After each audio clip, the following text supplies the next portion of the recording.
Huwag mo naman akong titigan lang ng ganyan,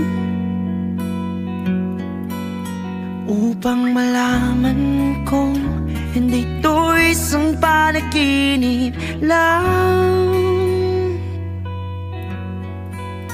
Hindi ko na nga napigilan ika'y pagmasdan.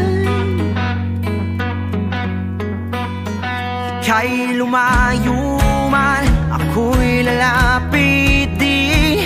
Ang mga puso nating hindi mabibitin, dahil ang panalangin ay kanyang dinigin, na ika'y mapasabi.